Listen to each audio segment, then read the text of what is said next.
From a paralyzed streamer who accidentally exposed his own enormous lie, to a woman who got rich faking cancer to manipulate her boyfriend, let's expose some real scumbags who faked illnesses online for money.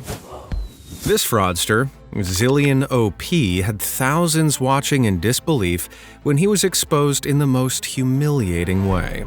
Zillion regularly streamed video games on Twitch and was known for being wheelchair-bound, paralyzed from the waist down. Viewers believed him about his disability, and why wouldn't they? Well, by 2013, Zillion was making big money from viewers' donations, netting an estimated $20,000 before the incident occurred. Of that cash, he allegedly spent $2,000 on a wheelchair and $5,000 to move house nearer to his girlfriend. However, cracks in his story began to show. That year, a hacker tried to expose Zillion by posting fake updates on the streamer's Facebook account. Posts were made implying Zillion could walk, with one status update reading, "Don't get angry, Zillion, just walk away from your computer for a minute." Although no hard evidence was provided, audiences grew suspicious. Why would someone claim Zillion was lying? Well, doubts were confirmed during one monumental stream when he left the camera rolling longer than he intended. Get ready, you're about to see Zillion make one of the dumbest mistakes in internet history. It's easily argued. Oh my god! Yes, you are seeing that correctly. Zillion just stood up from his wheelchair and walked away completely unaided. His girlfriend's stunned response, "Oh my god," with the instant panicked scrabble to cover it up, says it all. The aftermath of this mistake, despite claiming he had fallen over, both Zillion and his girlfriend's Twitch accounts were banned. But this wasn't the last of Zillion. Years after the scandal, he created a new streaming channel called It's Bluish, and before long, Zillion began opening up about his previous deception. In an interview in 2020, Zillion revealed he was in a car accident that caused him to have difficulty walking, which he proved by showing photos of himself in a wheelchair prior to starting his streaming career. However, he confessed his failure to tell viewers he was actually in recovery and wasn't permanently paralyzed. Considering this omission of detail was making him a lot of money, it's not difficult to see why he kept it up. While he expressed regret about his dishonesty, it wasn't enough to stop Twitch re-banning his new account, as banned individuals aren't permitted to start over under new aliases. Since then, he's been out of the public eye, probably for the best. Fair warning, folks, this next one is seriously infuriating. Madison Russo from Iowa was only a college student when she was diagnosed with pancreatic cancer. Or so she claimed. And it wasn't the only serious illness Madison convinced her rapidly growing online following she had. Madison's online fundraising page sprang up around 2022, where she also claimed to be raising treatment money for her leukemia and football-sized tumor wrapped around her spine, which she claimed had given her a 1 in 10 chance of survival. With over 400 sympathetic people sending donations, Madison made over $37,000. Now, how did she convince them? By posting some really impressive photos to her page. Tell me that ain't the glowing smile of a gal on the brink of death. Madison claimed that while undergoing 15 rounds of chemotherapy and 90 rounds of radiation treatment, she maintained a 4.0 GPA, all while working part-time. On top of that, she said she'd avoided her hair loss from chemotherapy by simply taking over-the-counter supplements and not washing it daily. Unsurprisingly, folks quickly noticed a few holes in her case. Witnesses with medical expertise contacted the police after noticing discrepancies in her photos, like medical tubes incorrectly positioned, and the most obvious issue, how healthy she looked. This prompted an investigation and review of Madison's medical records, which found that she had, surprisingly, never been diagnosed with any kind of cancer. It turned out Madison had also been taking pictures of equipment from real cancer patients' pages and claiming it was hers. Obviously, with the amount of money she made, it was clear that she had faked her cancer for cash. But this wasn't the only reason. After being arrested and finally sentenced in court for theft, Madison delivered her statement in tears, uncovering some deeper, underlying issues. I didn't do this for money or greed. I didn't do this for attention. I did this in an attempt to try and get my family back together. What? Not sure how you expected that to work, Madison. All she achieved was destroying innocent people's faith in charitable causes, and claiming she avoided chemo-induced hair loss by taking supplements. Man, it's just beyond words. On behalf of all the people out there actually suffering from cancer and the treatment of it, I think we can all agree. To you, Madison Russo. Before becoming reality stars on the TLC's network 1,000 Pound Sisters, Amy and Tammy Slatton were YouTubers with a big audience and one very controversial scam that turned their fans against them. Tammy and Amy were known for making YouTube videos from challenges to eating or just chatting to the camera. Some of their viewers were fans that appreciated their honesty, while many were just there to poke fun at their appearances. That was until one fateful day in April 2015 when Amy uploaded a video that would change everything. With tears streaming down her face, Amy told fans Tammy was on life support due to catching pneumonia. At 10 a.m., Tammy went into the hospital. She has pneumonia and she can't breathe. If y'all could donate a penny, nickel, dime, I would be so happy. She begged for donations on GoFundMe to raise money for a funeral in case Tammy died, including raising funds for an expensive triple-sized coffin, which she assured viewers would be necessary. No comment. Horrified fans assumed Tammy's death was imminent and immediately donated, amassing around $1,000. So, what happened later that week when Amy posted a video of herself and Tammy laughing, snacking, chatting, and most importantly, alive? Well, fans were furious. It turned out Tammy had only been in the hospital for a single day. Understandably, viewers insisted that the sisters reveal what their money was used for. Now, despite previously releasing videos where she had insisted the money would only be spent on the funeral, Amy quickly backpedaled.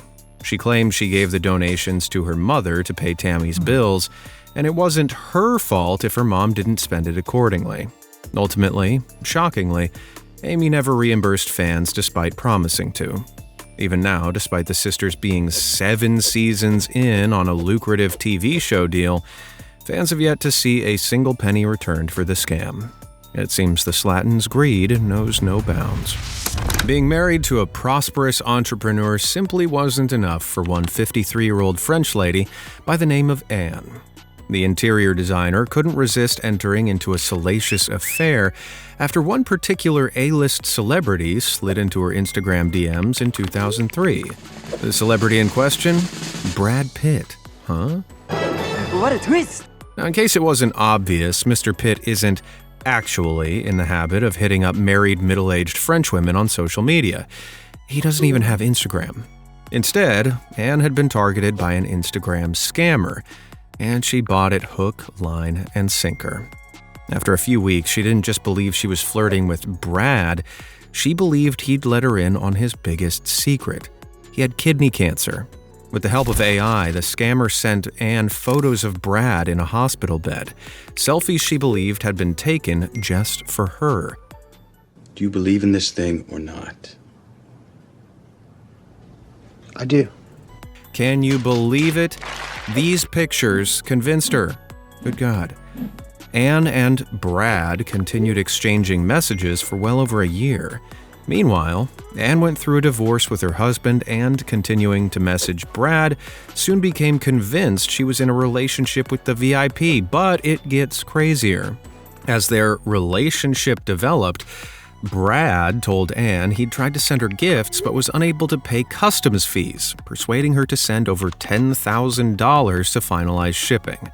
The sickly plea continued after Brad claimed he needed money for cancer treatment. Anne caved, sending all $900,000 from her divorce to her new sweetheart. Ouch. But if Brad is an insanely rich megastar, why would Anne ever believe he needed money? Well, the scammer convinced Anne that Brad's bank account had been frozen due to his divorce proceedings with Angelina Jolie. Anne was also in cancer remission herself, and in her empathetic state, genuinely believed she was saving a man's life, making the whole thing so much more messed up.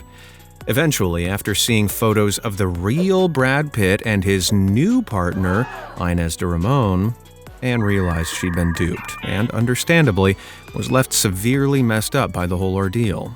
But as hard as it is to imagine yourself falling for it, it's pretty clear Anne was the ideal, vulnerable victim for the scammers, and was likely targeted because of it. As AI has become more accessible, scammers have been increasingly using it to take full advantage of the more gullible and vulnerable in society. So, while it may seem obvious, make sure your vulnerable relatives know, however realistic it seems, if someone online appears too good to be true, it probably is. The one positive to come out of this, though, is that Anne says she's still glad she divorced her husband. You gotta take your wins where you can, I guess. A jaw-dropping recent study in the Journal of Psychology, Research, and Behavior Management strongly suggests that TikTok is breaking people's brains. Specifically, the study found that since 2020, an increase of videos on sites like TikTok spreading misleading or false beliefs about Tourette's syndrome seems to be causing otherwise neurotypical people to start exhibiting tic-like behaviors. If you didn't know, tics are sudden, uncontrollable sounds or movements, typically experienced by those with Tourette's. Tics cause a huge amount of strife for people with the neurological condition. But unfortunately, it seems some people have started pretending to experience these symptoms to generate views and money online. As you're about to see with the astonishing story of TikToker Tics and Roses. Also known as Emerald, the creator went viral using their account to raise awareness for Tourette's. But viewers soon grew suspicious about Emerald's authenticity. Check out some of their clips. Hello, hello, hello, hello. Zoom. When people with genuine, clinically diagnosed Tourette's, like YouTuber Ticking Together, reviewed the footage, she noted a lot of Emerald's tics seemed forced and irregular, as if they're being thought out rather than instinctive compulsions. Send me to Canada. Wake up. Simba. Ticking on demand when talking about previous tics, like Emerald does in this next clip, is something else that reviewers noted as being non-typical for sufferers. And it was a really great idea that whenever we saw someone with their mask under their nose, we just go, nose, sir, nose, sir, nose, like that. On top of that, the real Tourette's reviewers noted that if Emerald really had Tourette's, she'd probably be frustrated rather than amused at herself. They also mentioned that tics tend to be a lot less context-specific, with the same small number of tics recurring very often, whereas most of Emerald's appeared unique and non-recurring. Mine. Look, she's got COVID. As Emerald's account gained traction, an online deep dive uncovered more peculiar details. As Tics and Roses, Em had claimed she'd consistently experienced tics since she was a child. But among earlier content uploaded via Em's yarn dyeing business, there were various videos and live streams, some nearly an hour long, where Emerald did not tic once. Considering Emerald was a business owner, could their Tourette's claim have been a hoax to go viral and push her business? Emerald refuted the suspicions, and while they offered the valid point that sufferers don't tic all the time, their defense was weakened when they provided evidence of a doctor's consultation letter. The allegedly professional letter was filled with mistakes. Conditions like PTSD were written down twice. Acronyms were used instead of full disorder names, and other unusual, casual wording led to many concluding that the letter was fake. Still, there wasn't totally solid evidence of deception until one post changed everything. On Reddit, a user named Jade4101 posted, seeking to clear up misinformation about Tics and Roses. Jade professed to be Emerald's sister, something the moderators later verified. And her post confirmed suspicions, stating Emerald probably didn't have Tourette's, although she had been diagnosed with Huntington's disease. Huntington's typically causes involuntary movements, but isn't usually associated with the vocal tics Emerald exhibited the most. Emerald's mom also later backed this up herself, reiterating that she didn't believe Emerald had Tourette's, but requesting people to leave Emerald alone regardless. The saga continued shortly afterwards when the entire Ticks and Roses account was deleted and Em began posting under different accounts, where her tics seemed to be absent. There'd been a minimal effort from Emerald to try and clear up the situation, which definitely rang as evasive rather than an indicator of honesty. If she was faking it, like several folks with clinically diagnosed Tourette's suggested, it's pretty alarming. And as the study I mentioned earlier suggests, could be triggering others on TikTok to internalize an inaccurate understanding of the disease. Considering everything, do you think her Tourette's was real? Or is Emerald's dramatic saga too suspicious? Let me know what you think. Lucy Wyland was another sickfluencer who had used social media to showcase her quote-unquote cancer treatment for cash. But she also had an even more sinister motivation. Claiming she had ovarian cancer and only 12 months to live, Lucy posted countless photos of herself in medical masks and with walking aids. She was even interviewed by her local newspaper about living with her illness. But it gets worse. Not only was Lucy deceiving the general public of Australia, but her own partner, Bradley Congerton, was also completely duped. Alongside his military job, Brad became Lucy's main carer, starting every day with a meticulous morning routine, including sitting Lucy up, bringing her food, and giving her medication. Or what he thought was medication, but more on that later. It's hard to believe Brad didn't realize Lucy was actually sick while providing daily care, until you learn how far Lucy went to trick him. Lucy didn't let Brad come to chemotherapy appointments, claiming she didn't want him to see her like that. Instead, Brad would drop her off outside the hospital and pick her up afterwards. Lucy's surgeries would also coincidentally occur when Brad was away for work. Worse still, Brad took out $17,000 in loans to help pay for Lucy's treatments. This was in addition to the donation she received online that raised over $50,000. After people began sniffing out problems with Lucy's story, like the fact that she claimed to have stage 5 ovarian cancer, a stage which doesn't exist, an anonymous tip-off to the police launched an investigation. Eventually, Lucy's lies were uncovered. People found forged doctor's notes in her home and pill bottles labeled as treatment-related medication that were actually antibiotics and non-cancer-related pills. She was sentenced to 2 years in jail for fraud and possessing restricted medication. Strangely, though, she hadn't been spending much of the money she'd accumulated. Her lawyers argued this was because the money wasn't the motivation. Instead, they claimed it was an attention-seeking lie that got out of hand, and one that Lucy herself ended up believing for a while. But I can't help wondering, was she planning something elaborate that was interrupted before she could finally pull it off? Let me know what you think down in the comments. Either way, when Brad and his family were interviewed in the aftermath of all this, they were convinced Lucy had faked her cancer to trap him. She'd exhibited massively controlling and deceptive behaviors in the past, and it all seemed to lead to that sickening conclusion. Unsurprisingly, Brad left her. Good riddance, Lucy. The sad pair of fellas you're looking at are brothers Tommy and Johnny Smith. The YouTubers were once known for Nerf gun battles, challenges, pranks, and opening Pokemon cards, until everything changed when they uploaded the video, "We're quitting YouTube because we're dying, not clickbait." In the video, the brothers sadly claimed they were both really, really ill. It's sad because this is what we love doing. This is what we love doing so much.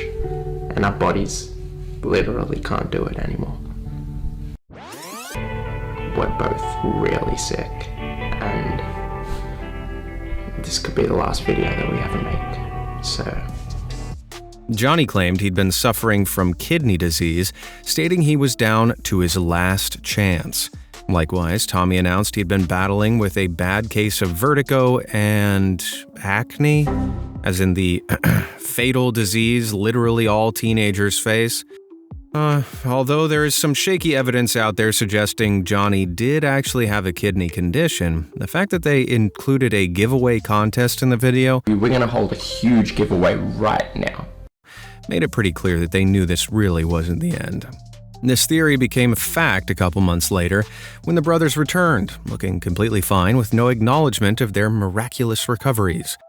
And with the videos detailing their illnesses since being deleted, it seems the duo made it all up for views, clout, money, manipulating their mostly children fan base in the worst way.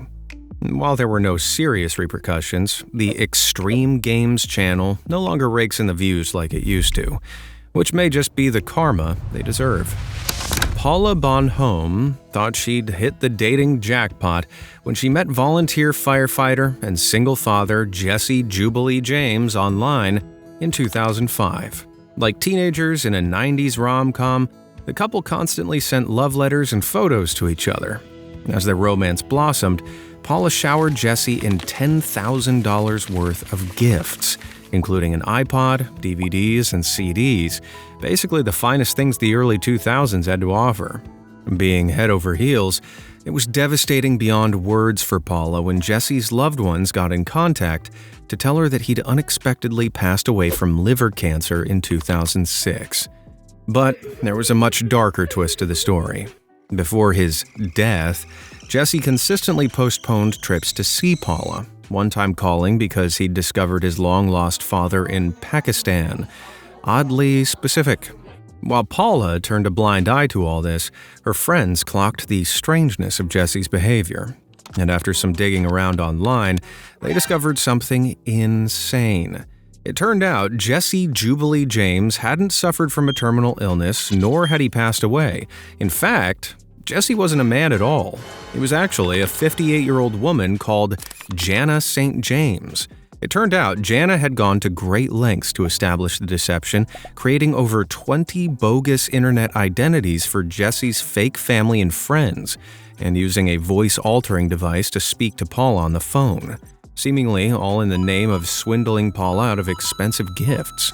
What's worse, Paula was unable to sue Jana, as the court ruled the relationship wasn't business-related.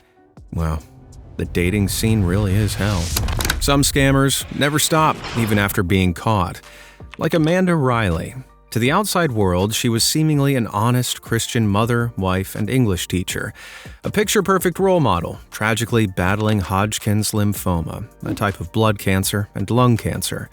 This was all documented on her blog, Lymphoma Can Suck It, which she started in 2012. Except, of course, it was all one huge lie.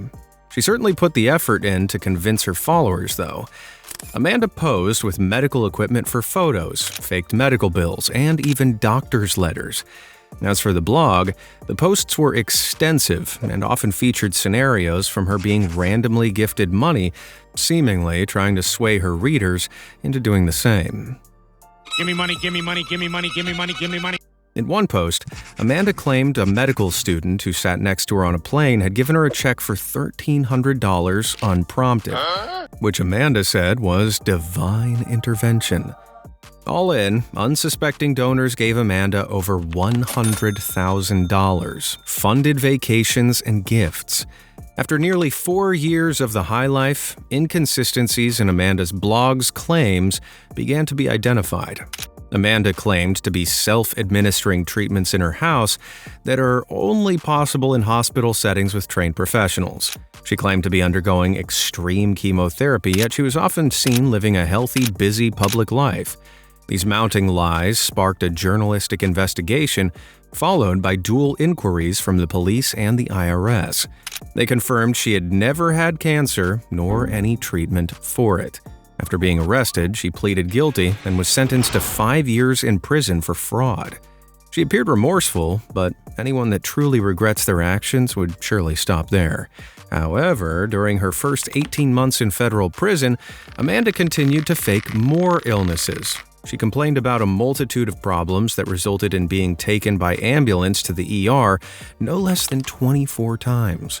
On these visits, she was proven again to be faking, even getting caught holding her breath during oxygen saturation tests to skew results.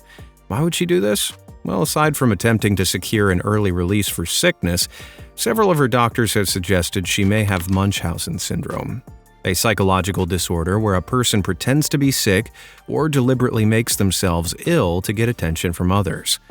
Certainly lines up. Let's just hope she never gets the chance to Munchausen innocent folks' money away ever again. John Caltabiano from New York was on track to collect $1.3 million in welfare when he was caught out in an absolutely insane scenario.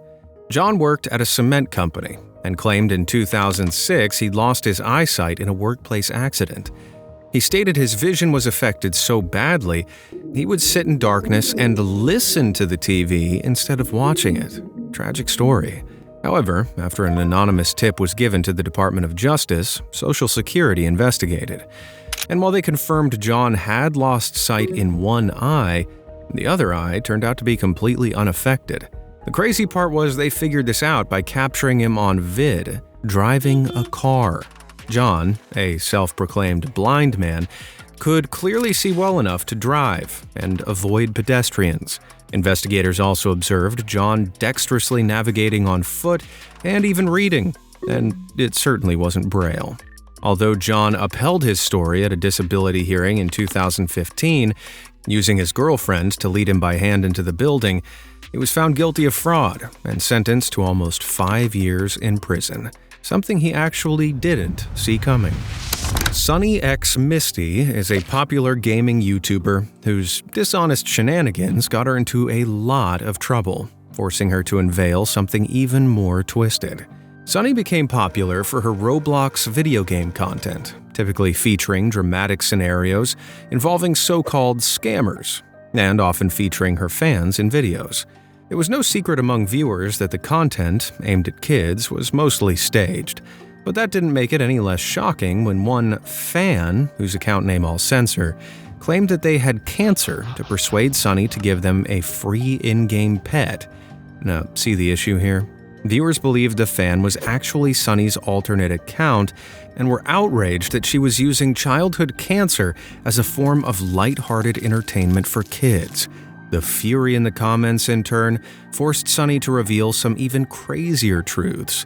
Sunny admitted the pet receiver was not her alternate account, but an actual fan she hired for the video using in-game cash. The fan was only 10 years old. Is that even legal? Sunny then asked people not to harass the kid's Roblox account and apologized for the cancer stuff.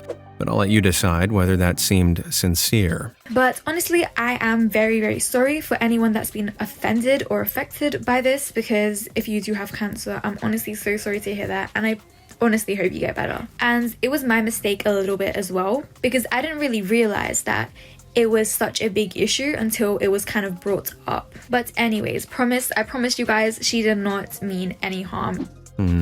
Despite Sunny's apologies and the fact that she sounds pretty young and naive, ultimately, you gotta take a certain level of responsibility as someone with a couple million subscribers, right? Especially when your audience is children. Man, Roblox drama? Leave me out of it. Meet Belle Gibson, the most despicable influencer on earth. She's the woman who lied to the world about having cancer and, in the process, deterred genuine cancer patients from receiving vital treatment. Top-class woman, I gotta say. But how did this happen? Well, Belle claimed in 2009 she was given just 6 weeks to live after doctors found a malignant brain tumor. But after receiving chemotherapy, she claimed it made her ill and instead turned to non-traditional methods. However, things got off to a doubtful start when she claimed she'd stopped chemotherapy and radiotherapy to heal herself naturally through diet, determination, and love. Who would buy that? Lots of people, apparently. Belle shot to fame, gaining hundreds of thousands of fans on Instagram. Soon, she began suggesting that her sugar and gluten-free diet cured her cancer. With these bold claims, she grew her massive following as a wellness guru, spreading bogus misinformation to vulnerable cancer patients. With a book and an app, both called The Whole Pantry, by 2013 she was dangerously influential. Take, for example, Kylie Willie, who actually ditched her chemotherapy treatment on account of Belle's influence. Though, fortunately, she lived to tell the tale after ultimately returning to conventional medical treatments. By 2015, the jig was up for Belle, when she ultimately confessed, after a series of investigations by media outlets, that not only her claims were bogus, but but that she'd been pocketing all donations intended for charities, and get this, she had never even had cancer.